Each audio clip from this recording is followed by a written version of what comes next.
Demon Slayer is one of my favorite animated, not animated, but just any other like piece of work, as evidenced by this merchandise I have here.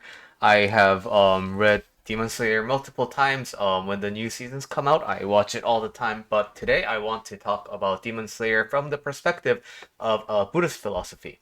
In particular, I want to talk about the main character, Tanjiro. Now, what makes Tanjiro such a unique kind of a main character? His one of his really unique tendency is to just be absolutely good.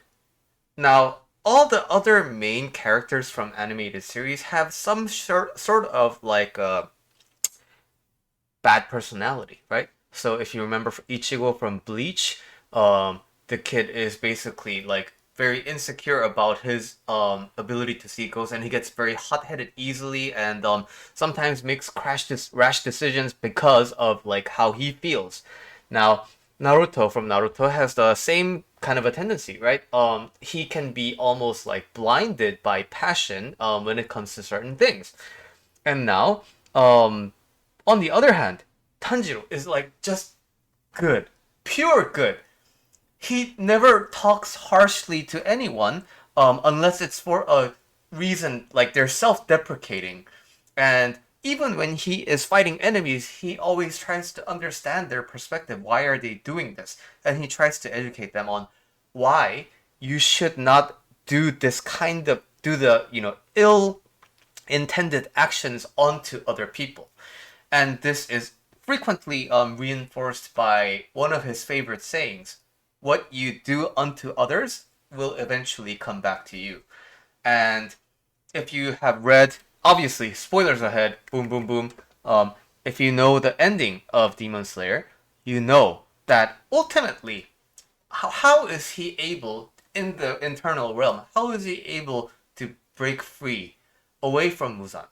It's because every person who died with fighting with Muzan had crossed paths with Tanjiro, and Tanjiro had influenced them in a good way.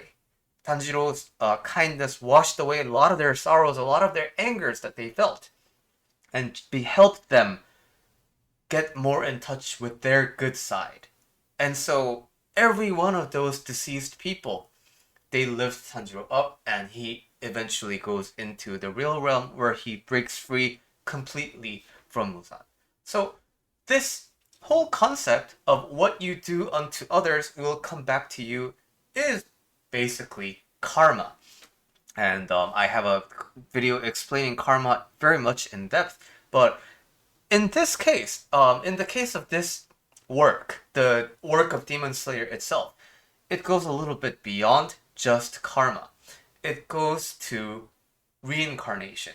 Obviously, there is explicit reincarnation, especially at the end of the series, where you get to see the generations after the main character's story, after all the demons have died, right? There is that kind of traditional sense of reincarnation of you die, therefore you become reborn and such. But the reincarnation I'm talking about here is a Buddhist philosophy kind of a reincarnation. It's the circle of things. And now, what I mean by that is when you do something, it causes a chain reaction. And then the chain reaction also makes me react.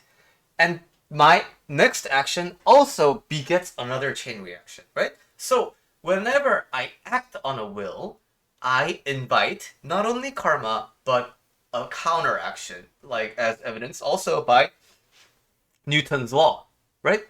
Where anything that has a force has a counter force applied to it. Same thing. Whenever you participate in something, you get something as a result and an output. And not only that, it begets another cycle. That is the concept of reincarnation.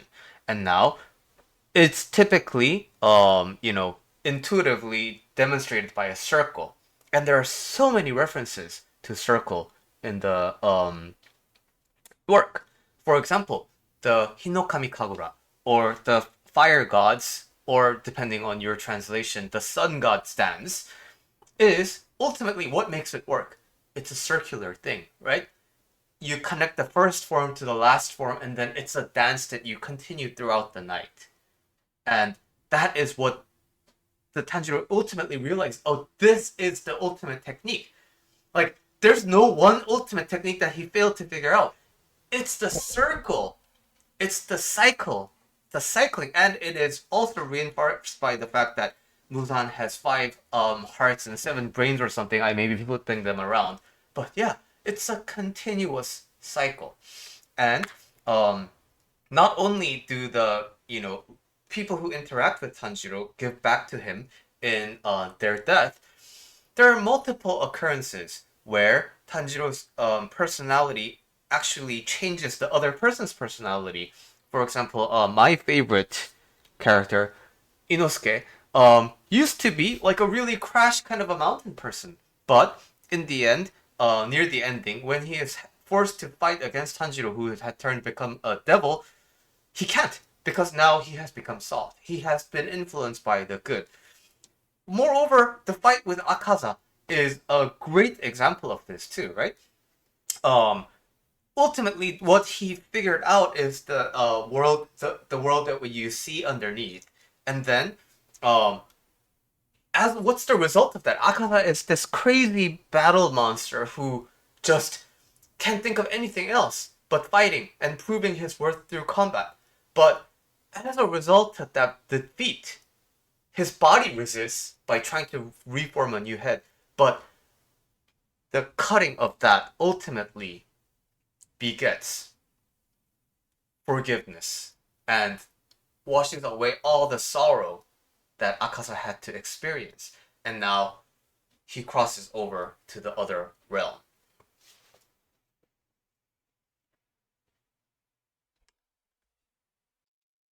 This is significant because not only does Tanjiro participate in the positive reincarnation of things, he also acts as a severance of the reincarnation. So Akaza would have been a killing machine, going on to kill millions of people, but because of Tanjiro, he's able to cut off the circle so that it does not continue looping around for the sake of evil. So all in all, Demon Slayer is on the outside a very simple story about the good and the evil. Represented by the demon slayers and the demons themselves. But underneath, there's a lot of Buddhist concepts and philosophies. And next time you watch the series or reread the manga, this is a good thing to look out for. All the cycle of karma and the reincarnation of everything, and how Tanjiro is in the middle of the circle, sometimes helping it flow, sometimes putting an end to it.